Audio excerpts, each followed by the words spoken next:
We spend a lot of time in this channel talking about what can go wrong with the aging brain, the risks, the warning signs, the things to watch out for. And that's important. Awareness protects us. But today I want to do something different. I want to talk about what goes right. Because here's what most people over 60 don't know. The brain does not simply deteriorate with age. In many ways, in ways that science is only beginning to fully appreciate, the aging brain becomes more capable, more resilient, and more sophisticated than it was at 30 or 40. The problem is that we've been measuring the aging brain with the wrong ruler. We've been comparing it to a young brain on speed and reaction time. And of course, those things slow down. But that's only one dimension of what the brain can do, and it may not even be the most important one. Today I'm going to share 7 signs that your brain is aging well, signs that reflect real neurological strength and resilience. Some of them will surprise you. Some of them you're probably already showing without knowing it, and all of them are worth celebrating. Stay until sign number 4. Because that one tends to genuinely surprise people, and it may completely change how you see your own mind. My name is Dr. Elena, and every week I bring you science-based content on cognitive health and memory for people over 60. If this is your first time here, welcome, and I think you'll enjoy this particular video. Please subscribe so you never miss a new one. Before we get into the 7 signs, I want to establish something important because it changes the entire framework through which we understand brain aging. For most of the 20th century, neuroscientists believed that the brain reached its peak in early adulthood and then declined steadily from there. Every decade was assumed to bring more loss than gain. But decades of research have substantially revised that picture. What we now understand is that the brain ages differently in different domains. Some things, like raw processing speed and the ability to rapidly switch between tasks, do slow down with age. That part of the old picture was correct. But other cognitive capacities, including the ability to see patterns in complex situations, emotional regulation, the depth of vocabulary, the richness of long-term knowledge, and something called crystallized intelligence, continue to grow well into the 60s, 70s, and beyond. Neuroscientists describe this as a shift from a fast brain to a wise brain. And when you understand that shift, the 7 signs I'm about to describe stop looking like consolation prizes for aging and start looking like genuine strengths worth recognizing and protecting. The first sign of a brain that is aging well is one of the most underappreciated: genuine, active curiosity. Curiosity is not just a personality trait. It is a neurological state. When the brain is curious, it releases dopamine, a neurotransmitter that enhances focus, motivation, and the ability to encode new memories. Curiosity literally opens the brain to learning and makes it more receptive to new information. Research published in the journal Neuron found that when people were in a curious state, they remembered not just the information they were seeking, but also incidental information presented alongside it, demonstrating that curiosity creates a kind of global enhancement of the brain's learning systems. If you still find yourself genuinely interested in learning new things, whether it's a documentary, a book, a conversation about something unfamiliar, or a new activity you want to try, that curiosity is a sign that your dopamine systems and your memory encoding circuits are working well. People whose cognitive health is declining often lose interest in the world before they lose memory. So if the world still interests you, that's meaningful. This one surprises most people when they first hear it, but the research is very clear. The ability to read emotions in others, to pick up on subtle cues in facial expressions, tone of voice, and body language actually improves in many people as they age, not declines. Studies using standardized emotion recognition tests have found that adults in their 60s and 70s often outperform younger adults on tasks that require interpreting complex or ambiguous emotional signals. The reason is experience. Over decades, the brain builds an increasingly rich model of human behavior and emotional patterns.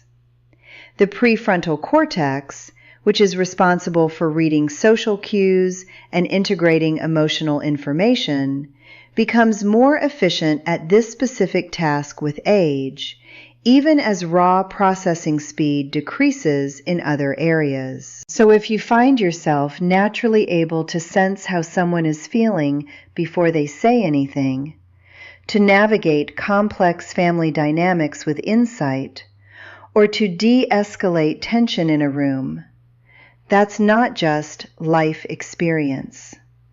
That is a measurable neurological strength that your brain has developed over decades. We talked in a previous video about the frustration of occasionally struggling to retrieve a word or a name, and why that happens. It's a very common experience after 60, and in most cases, it's perfectly normal. But here's the positive flip side. Vocabulary, the total richness and depth of language available to you, actually peaks in your 60s and 70s for many people. Research has shown that verbal knowledge scores continue to climb well beyond middle age, in contrast to speed-dependent tasks which plateau earlier. So while the retrieval might occasionally be slower, the library itself is larger. You have access to more words, more nuance, more precision in expression than you did at 30. When you have time to think and speak without pressure, in writing, in storytelling, in unhurried conversation, that depth becomes apparent. If you find that you can express complex ideas clearly, that you gravitate naturally toward precise language, that you notice when a word is exactly right or exactly wrong, that's your brain's accumulated linguistic intelligence at work. Here's the one I mentioned in the opening, the one that tends to genuinely surprise people.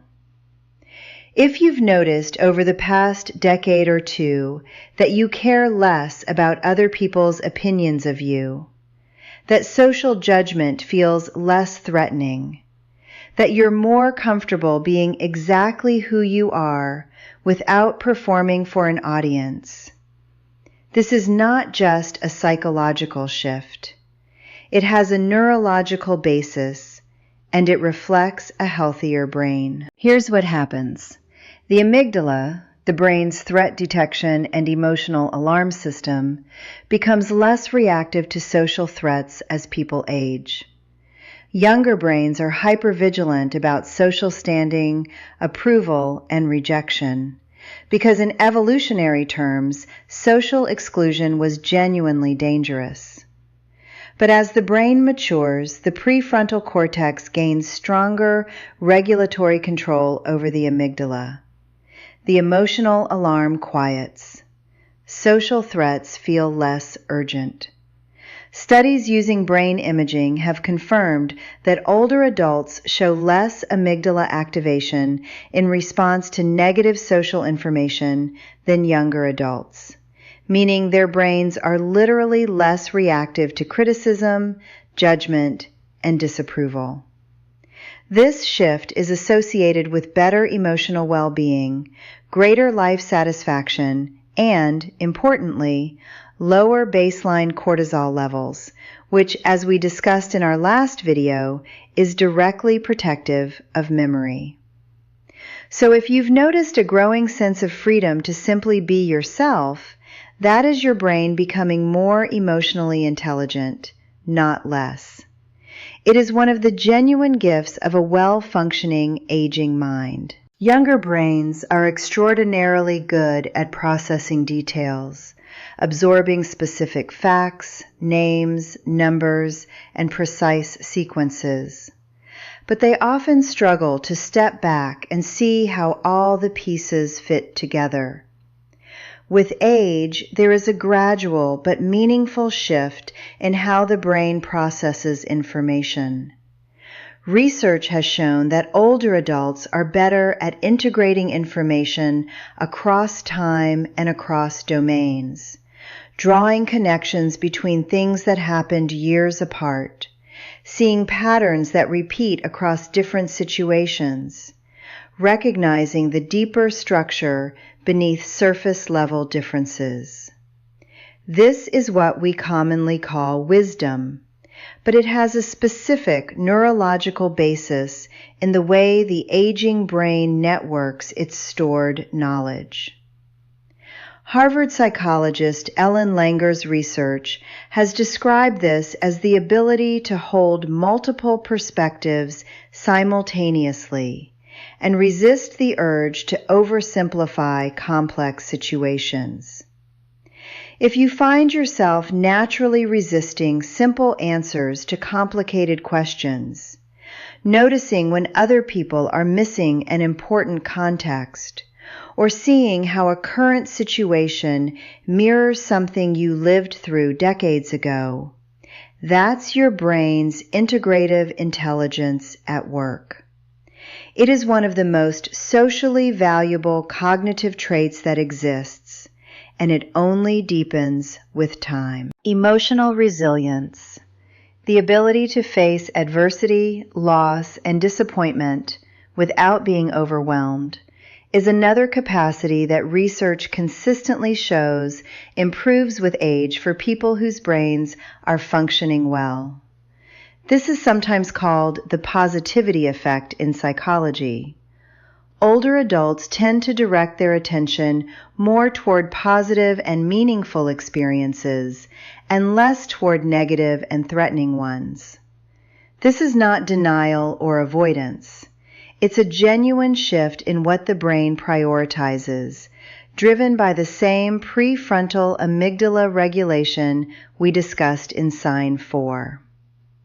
The neuroscience of resilience also points to something called post-traumatic growth, the documented phenomenon in which people who have survived significant hardship often emerge with stronger coping capacity, deeper values, and a more stable sense of self than before. Decades of navigating life's difficulties builds a kind of emotional infrastructure that younger people simply haven't had time to construct yet. If you've noticed that things that used to destabilize you no longer have the same power, that grief, disappointment, and uncertainty feel difficult but manageable rather than catastrophic, that is your brain demonstrating genuine neurological maturity. It's a form of strength that takes decades to develop and cannot be rushed or faked. The seventh sign is the simplest, and in some ways the most important of all. Anticipation. The experience of looking forward to something is driven by the dopamine system, the same brain circuit responsible for motivation, pleasure, and the drive to engage with life. When the dopamine system is healthy and active, people naturally generate things they look forward to: an upcoming visit from family, a book they're reading, a walk they plan to take tomorrow, a meal they're going to cook at the weekend, a program they enjoy on television.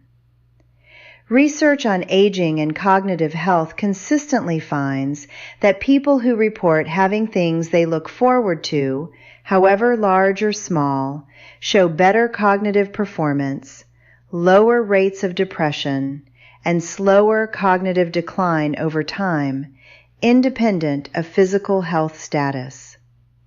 Conversely, one of the earliest signs of cognitive and emotional decline is a loss of this anticipatory pleasure, a flattening of enthusiasm, a sense that nothing feels worth waiting for.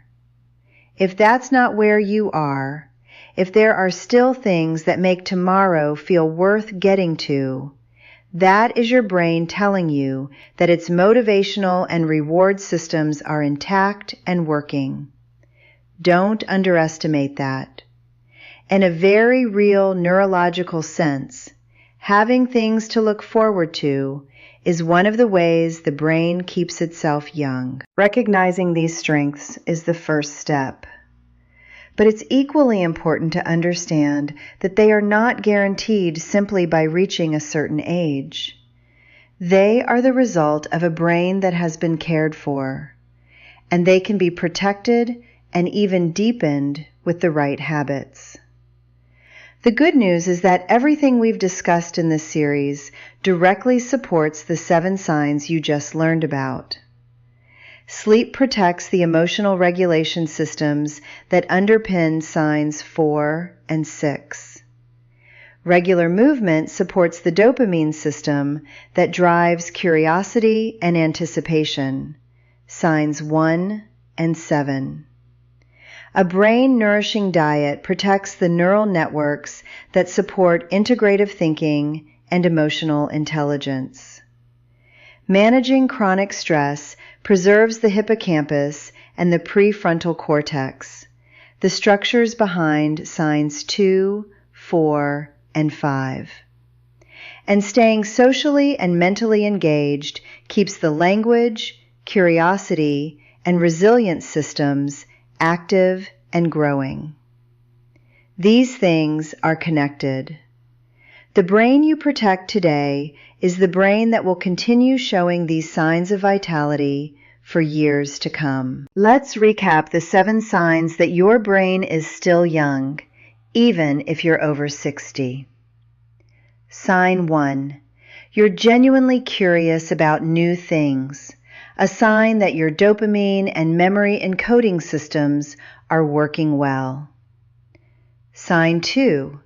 You read other people's emotions accurately, a sign of a well-functioning social brain refined by decades of experience. Sign 3. You can find the right words when it counts, reflecting linguistic intelligence that peaks in your 60s and 70s. Sign 4.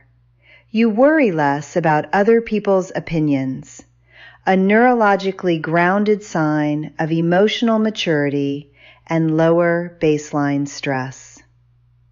Sign 5. You see the bigger picture more clearly, reflecting the brain's deepening ability to integrate knowledge across time and experience.